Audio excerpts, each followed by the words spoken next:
this is where I see a lot of people starting to just give up on LinkedIn. Quick, Arvid, last year, total of 68 million. Okay, so, and I don't know if, and I don't know if that's like, that's wild. He also said that in one post in one day, 600,000. This is crazy. So let me go into this. So power of groups.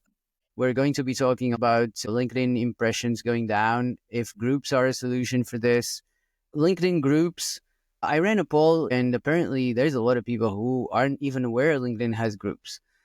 I did start my LinkedIn activity with groups. It was actually one of the official LinkedIn groups. I connected with a lot of like-minded people, but then it got lost on me.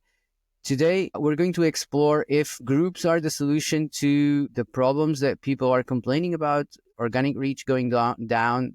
It's going to go further down, and we'll talk about all about that. And we have the lovely Jackie Domanos with us to talk about this. No one better. She owns a group and runs it with 1.5 million members. Jackie is a marketer and a brand strategist, a community manager by passion, as she says. I would say that that's a very big passion if you've gathered 1.5 million members in a group. The group is called Idea Citizen if you want to join or explore. And we're going to start this straight away by asking Jackie, what is the potential reach of a single post in your group? You know what? There's limited data that I even have accessible to me. But even yesterday, yesterday I asked somebody that recently had a post. They had about 1,200 reactions or engagements on it, and I was like, can you tell me how many? Because I will. The reason I even asked this person is I don't get the best views in my own group, but other people get amazing views. So I asked someone. He says there's about 1,200 reactions to it.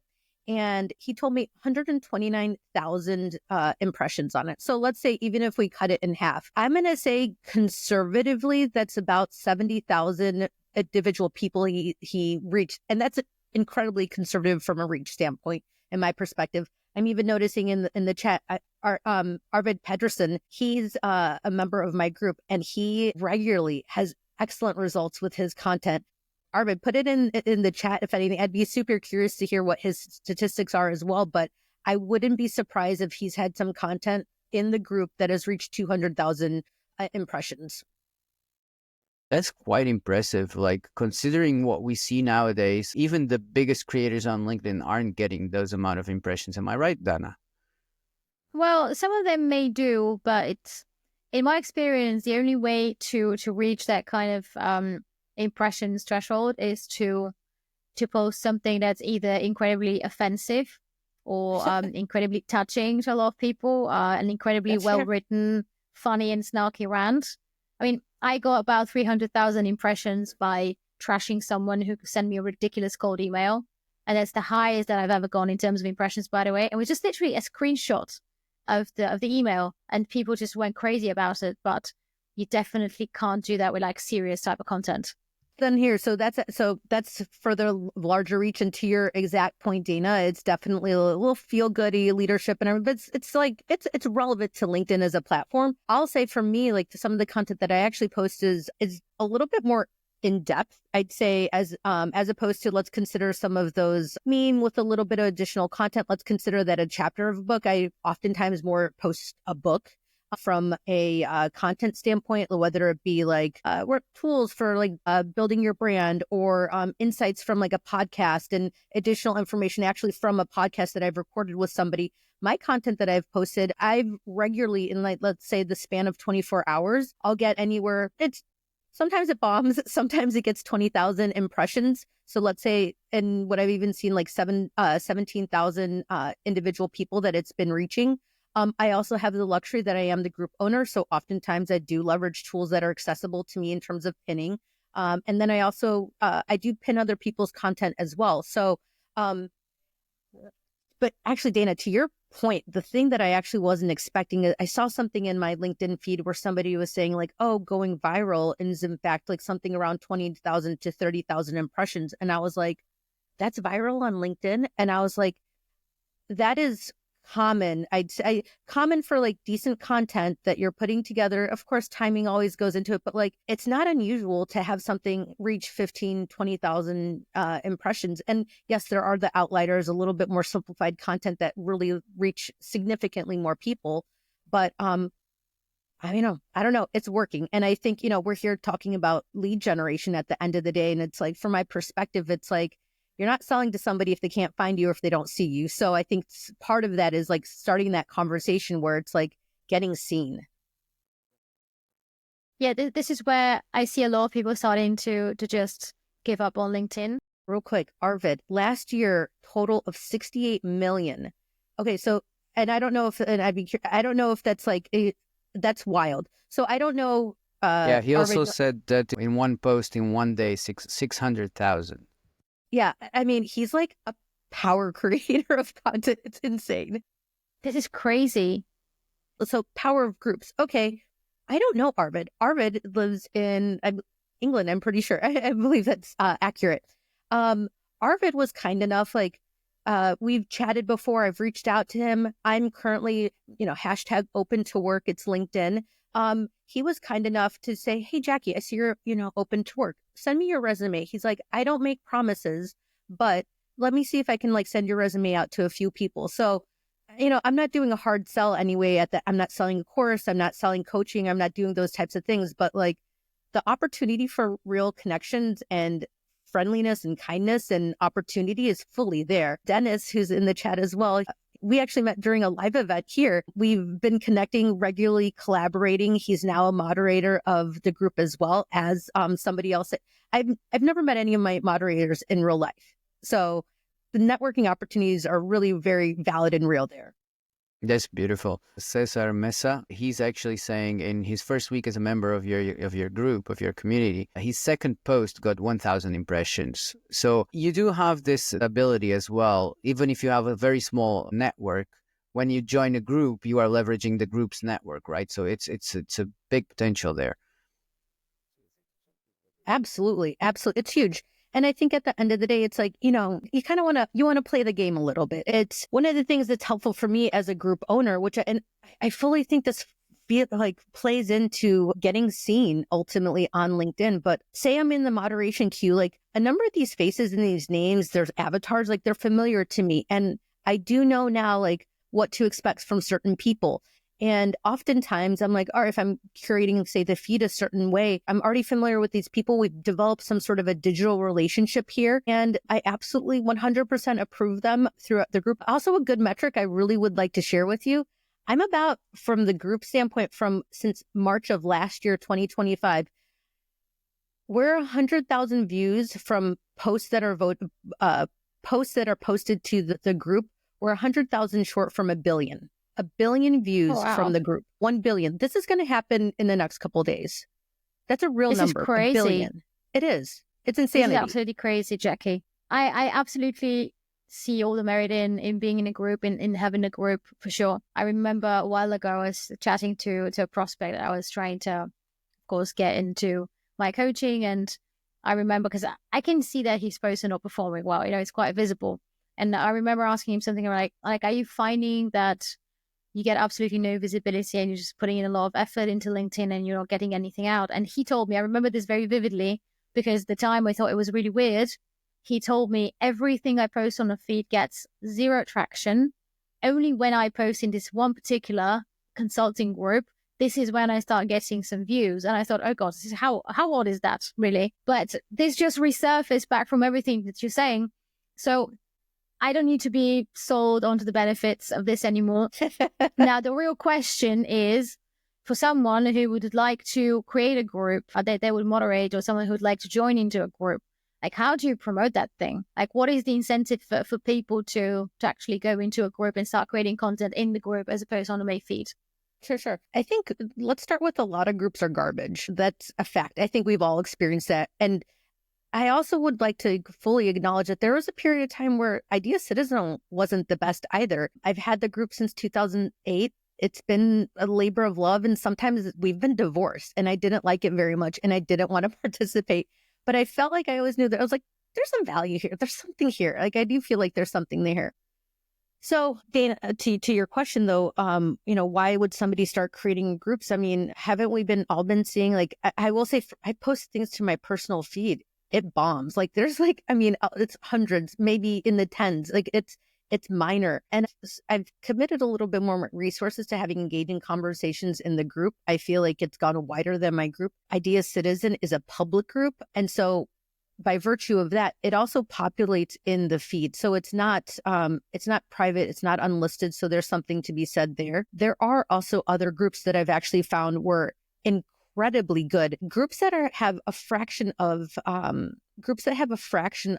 the membership of my group that when I've posted some content, it's done what my content has done in my own group in 24 hours. It's done it in 4 hours. I was not aware that there are these private, unlisted premium groups as well. So if you are a premium member, there are these groups that you have to get invited to. I've been invited to 2 of them, and they're quite good. They are ran by the LinkedIn moderation team, or they're in collaboration with whoever potentially initially started off that group. But you're incentivized because more awareness, you leverage the nature of the group. I think there are people that are quite active in it. I do request that people that are posting in the group that they also, I'm not promoting posting and ghosting. So you come in, you say and engage in that conversation, but on top of that, not only your own conversation, you need to go and comment on other people's content as well, because they're posting good stuff. And so from my perspective, I mean, let's call it quid pro quo a little bit, but it's like, I want people to be engaged. I don't want people to just extract value from the group. And there are really good insights that other people with various different specialties are posting. So before I got onto my podcasting journey, I was like, do I have anything to say? I'm like, I don't know. I'm like, I love having really engaging conversations with interesting people. And so for me, that's kind of my angle, like where I'm having conversations with other people. So I've spoken with people about personal branding. I've spoken to people about like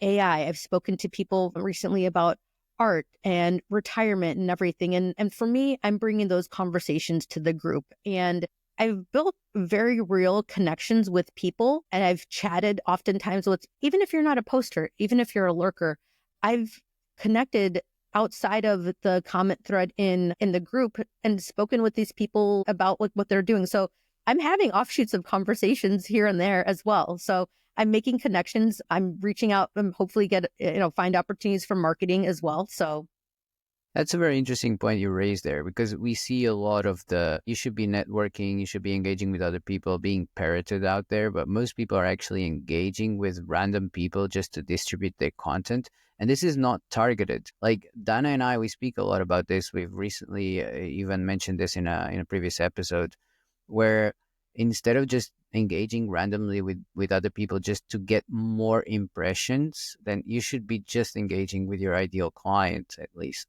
Once you're doing that in a group, then at least, maybe your group is a bit broad, but there are groups who are very niche, and then at least that the people inside that group, they're part of this specific segment that probably would fit your ideal client, right? So it's much easier than just engaging with whatever pops up on your feed, Yes. Well, let's talk about the 95-5 rule. I mean, apparently this is a known ratio, which frankly, I just didn't know about it. But at any one point in time, 95% of your customers are not in market for whatever you're selling. So ultimately, at any one point, like you're selling, or you really have the opportunity to sell to 5 people. I don't know who this factoid is from and everything, but it sounds pretty logical. Say you're in a contract, say you're waiting for a fiscal end until like a new funds open up. Like there's so many different things that potentially happen. It's just like any sort of like awareness, brand building. This is a slow burn. Like you're not going to be selling to 100% of your target market at every single post. Like that's just not going to happen. That's why you should be building an email list. Groups, just like your feed, just like a newsletter, just like other various different social accounts. It's a tool. It's a tool available to use. And I do personally subscribe to the Gary Vee content model, and I think it's relevant. Create long pieces of engaging content and provide value at the end of the day. This is about giving at the give in a manner that's relevant to the various different platforms, and you will build awareness around you. At the point in time that like somebody's been finding value in whatever you're offering up, then you have a conversation around converting that lead into a sale. Yeah, absolutely. So how do you see then this transformation of impressions inside of a group into how does this turn into lead generation? Sure. Let's say like I get something that like let's 50 reactions to whatever I'm posting.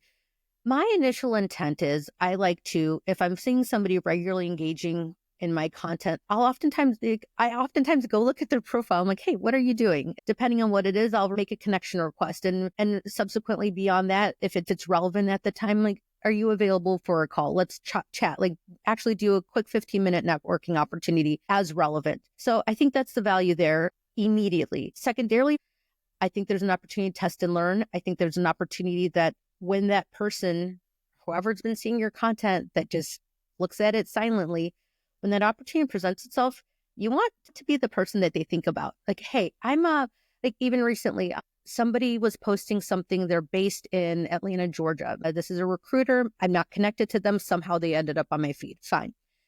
They mentioned, hey, I'm looking for a team, a creative director and copywriter combo for their company. And because I've recently also been seeing some people that I've worked with in my past that honestly, I haven't seen them or seen their names in years and years.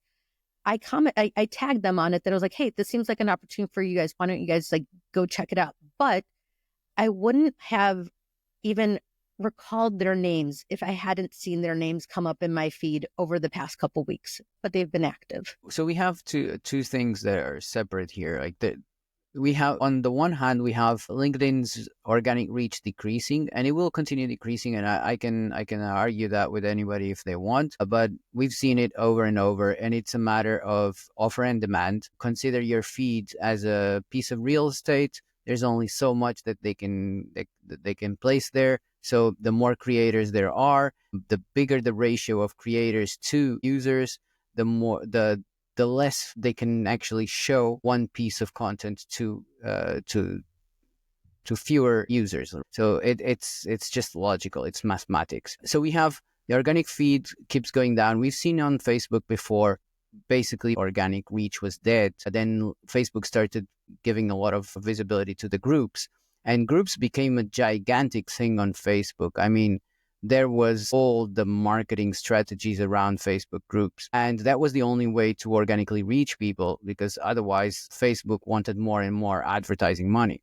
So I would speculate that we will see something very similar on LinkedIn, maybe not the exact same behavior, but something very similar. So I do think that targeted organic reach through groups is a very likely scenario to solve because we still need to reach people with our content, right? If we're here to find clients specifically for our businesses, we still need to reach people. And if I post on my feed and I reach 10 people from my network, then that's not going to do me any good. And I know Dana is a supporter of, you can't just rely on your content to do the work for you. You have to go and do it yourself and find your leads. Dana has her own system that we've shared here before as well, and it works wonders, but it includes content. You still need to reach people. So now we're talking about, Dana, how do you see this actually? Do you see something similar working with groups?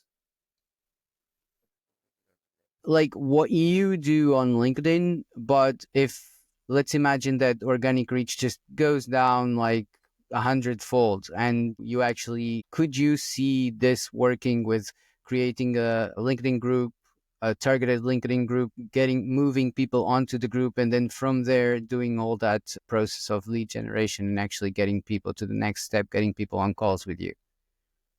So from what Jackie's saying here, I understand that if you are in a group, the reach is going to be higher by all means. And I think there is actually a very simple reason for that. I think that on the main feed, when you look at content, you have absolutely no filters whatsoever at what you're going to see. You can see some of your contacts commenting on a really silly video, and just because of that, it's popping in your feed.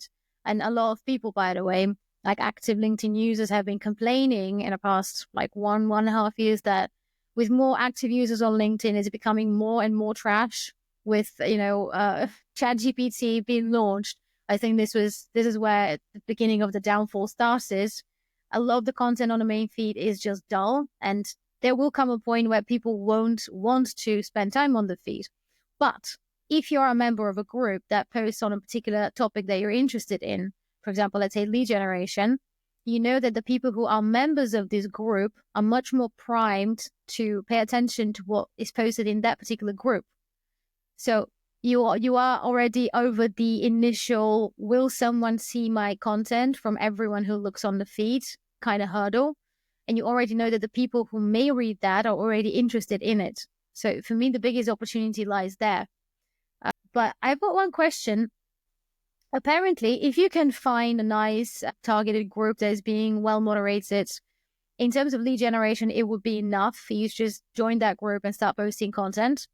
Jackie, do you believe that it's actually worth it to create your own group with the idea to attract people to come join the group so that you can, show your content to people who are interested in basically the problems that you're solving? And if yes, how do you get them into the group? How does this work?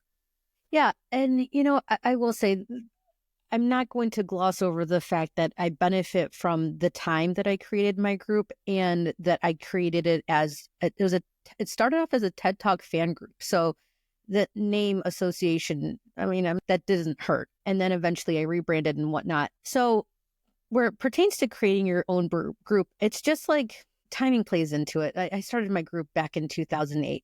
I do believe you could create a group.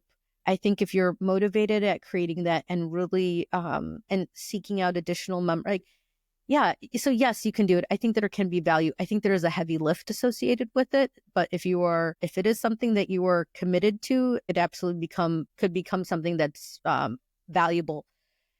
Pertaining to the second part of that question about bringing people into that group, it's one, I think you start with like a couple people maybe in your real life that like are committed to whatever that topic is, and bring them in and start there. I think that's the first step in terms of making that group public or making it private. If you create a private group, you're more likely, I think, to get more engagement from people that would traditionally be lurkers. Like for whatever reason, I'll even say it on Facebook. I'm very active in groups. I'm not active in the public groups. Like publicly on Facebook, I very rarely comment on anything. Publicly, you can't shut me up. I'm like, whatever the question is, I was mentioning, we're recording right now in Riverside. I'm a part of a group there. I ask an obscene amount of questions to people, and I'm regularly communicating with them. So yes, you could create a group. Yes, there can be value. There's a big heavy lift on you to curate that group and make it what you want it to be. And of course, get eyes on it. Apparently there's people that are also creating groups under various different company brand names. And I think like the benefit of that is that like, say you have already like a rooted audience base. Fran, you mentioned something about creating a group for lead generation. Let's say you are looking to generate leads for your marketing services. I don't think necessarily the best group to join is a marketing group. I think the best group ultimately would be to join, Builders of USA, somebody else that may need your services. And let's say maybe you have some subject matter expertise on building. Maybe you know something about this. You marketed for builders, creating communities. So you know this space. And I think going into that group, talking about provide information, give the information out that you have available to you that you know to be true. You'll actually get warm leads coming in due to that, as opposed to cold outreach and kind of spamming people. You can do it. I think you're better off just providing value at the end of the day in those groups for the subject matter expertise that you have. I absolutely agree with you. I used in the past Facebook groups a lot for marketing research, because I do sales copywriting. So most of my work takes a lot of research beforehand. So I need to dig deep into the mindset or the problems that the audience to whom I'm writing for is having. So private groups is the perfect place for this.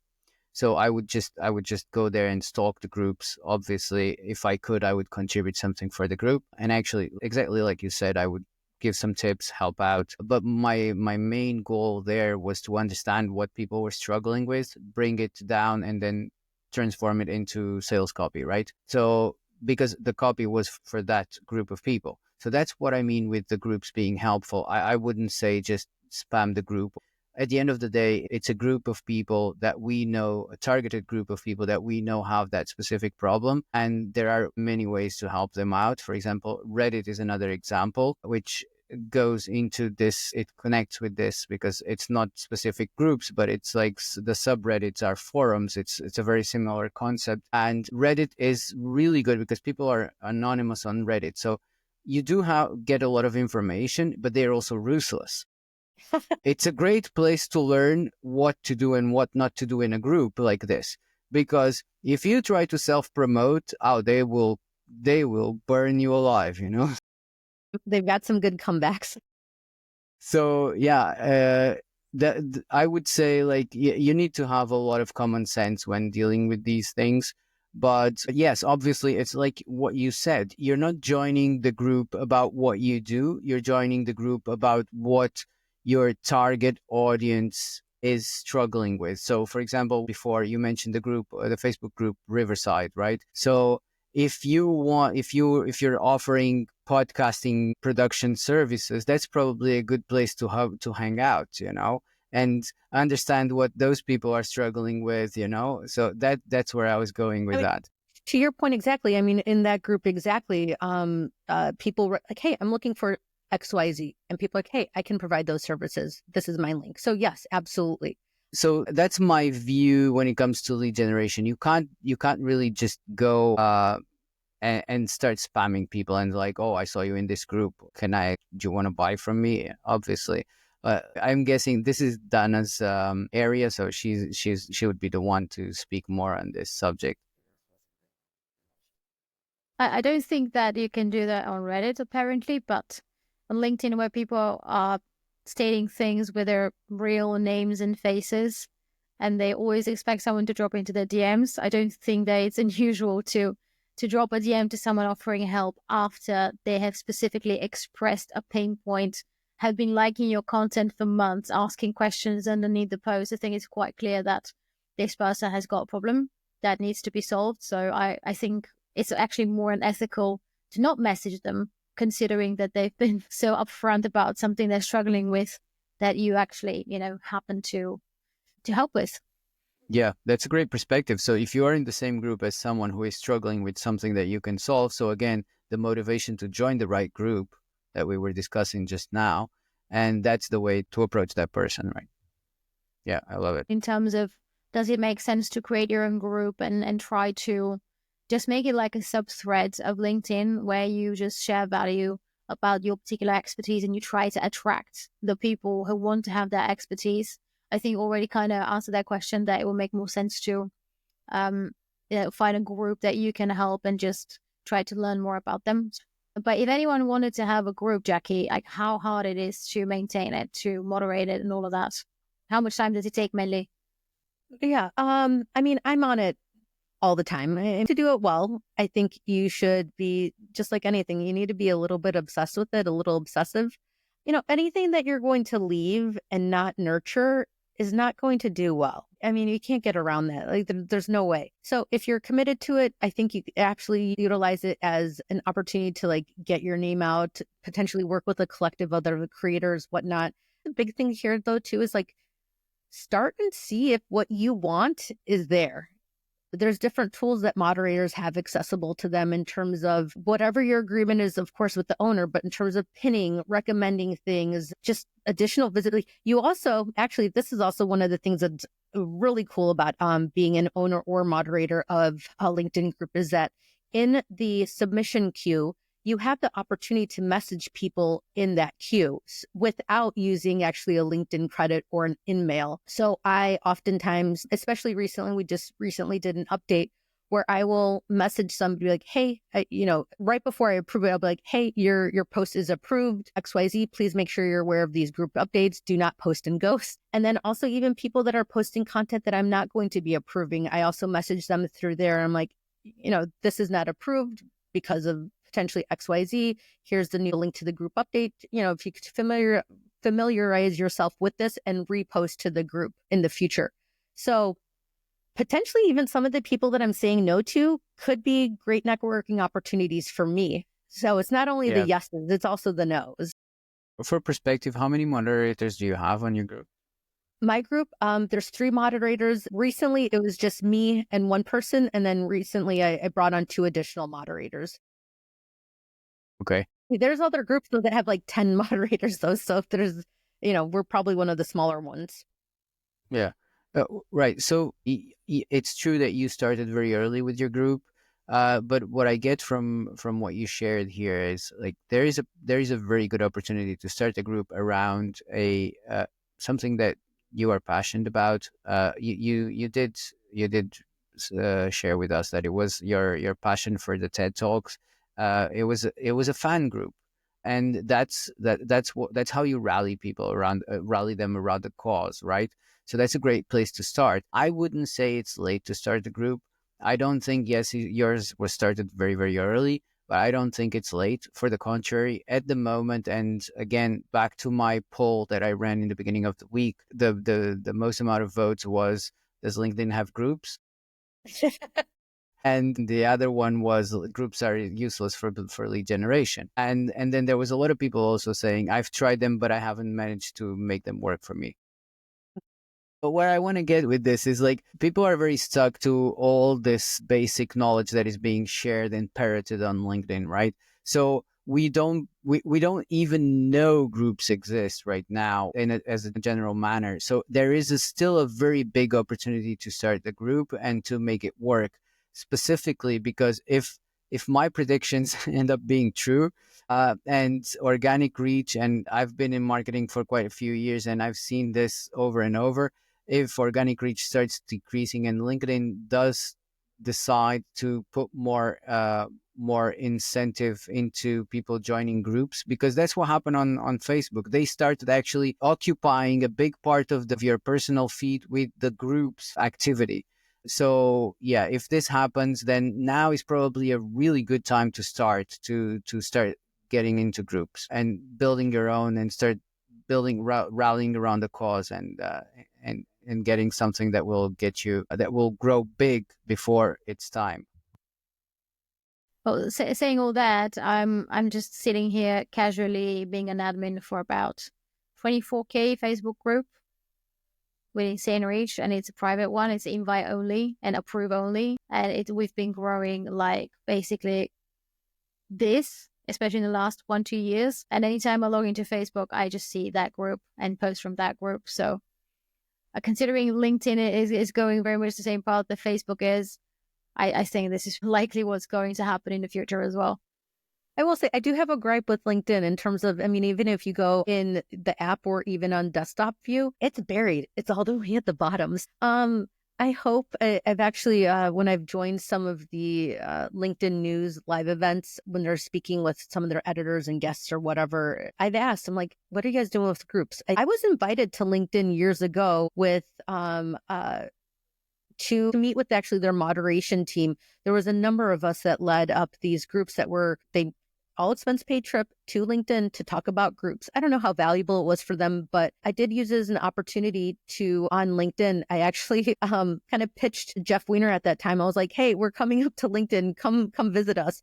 And I will say he did come, he virtually came and visited this, this thing that we were doing. And so my point in sharing this too is that granted, this was a number of years ago, but there are eyes on this. The new CEO of LinkedIn, can't remember his name right, Ryan something or other. He's came up in the ranks, to my understanding, within LinkedIn. So he's a product guy. Recently, they've put in these games on LinkedIn, which in my opinion are stupid, but whatever. It's if anything for people, it's a sticky factor that's keeping people on LinkedIn.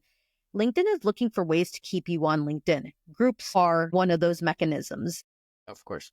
There's all these vanity metrics. There's these feel-good metrics and everything of likes and engagement, whatnot, though. They're going to give you a little bit of something. I do believe that there's opportunities in the future for groups. I don't think it's been the most leveraged resource, and it could be leveraged significantly better. And for the individual user, it really does expand your reach by multiples. Yeah, definitely. And targeted. Yeah. Very good question, and we've heard this a lot. So let me start by saying both Dana and myself, that's what we do. We live off of our clients come from LinkedIn, all of them. So that's how we feed our families. That's how we do everything. If you haven't come across the podcast before, you can actually find us on. We recently started a Substack, and you can find everything there, both the YouTube channel, the podcast, everywhere. So if you want to join it, I'll leave a link in the and you can find the summary of every episode and the videos there, and you can see how we share a lot about these things. So revenue is basically my business. Everything comes from LinkedIn. There's a lot of intricacies behind it, but everything starts on LinkedIn, and the podcast itself will give you a very good insight. So as Fran said, basically, we are running our businesses through LinkedIn. I'm a LinkedIn coach. I teach people how to generate leads and sign clients, service-based businesses, just to be extra clear on this one, how to sign clients and scale their businesses through their LinkedIn marketing. And in terms of revenue, I've not calculated the exact number that I've made. I'm currently making close to $8,000 a month from LinkedIn. This hasn't always been the case, for sure, but it has been growing. So I think it would be safe to say that maybe in half a year time, I could say that I've made 6 figures from LinkedIn, because it's only really growing and getting better. Dennis said the problem with groups is that LinkedIn is very transitory. I don't have the data, but I feel as though the masses come when they're out of work and leave when they find a job. Let me answer this one first. I would say this was the old LinkedIn. This is not the LinkedIn we're living in 2025 anymore. There's a lot of people doing business on LinkedIn. There's a stat we share all the time. It actually is in the introduction of our podcast. It's that 80% of all B2B deals start on LinkedIn in the world, 80% of them. So yeah, there's a lot of business being conducted on LinkedIn nowadays. There's a lot of content being created. The amount of content being created is increasing and increasing. And as other platforms become saturated, this is the place to actually create content if you're in B2B and if you want to actually close some clients or generate leads or something more than just getting attention. I'll share the real quick. So your stat, it comes from DC Analytics, I'm seeing, and it's a June 2024 statistic. I'm unfamiliar with this company, but it looks like they're well-rooted in the B2B lead gen space. So interesting. I had no idea. There is a lot of money on LinkedIn. That's all I got to say. Dennis then said those that are on HR folks or people trying to sell to HR or the unemployed. Yes, LinkedIn is trying to appeal to B2B, but that's still a long way to come.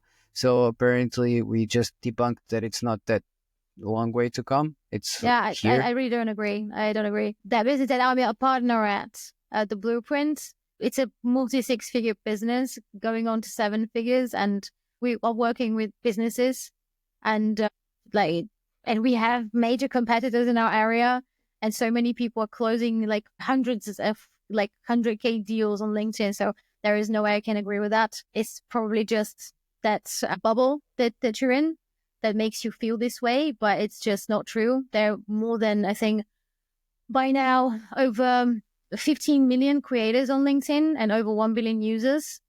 And if I may add, I think people need to at least consider. So I've noticed on desktop specifically, I really want to point out, if you look at the top right-hand area of your feed that just LinkedIn is auto populating, there's a toggle. It says top and recent. And I think that's a missed opportunity, because I will say, I feel like I'm getting a little bit of echo chambery stuff, at least from the top creators or whatever the algorithm is pushing towards me.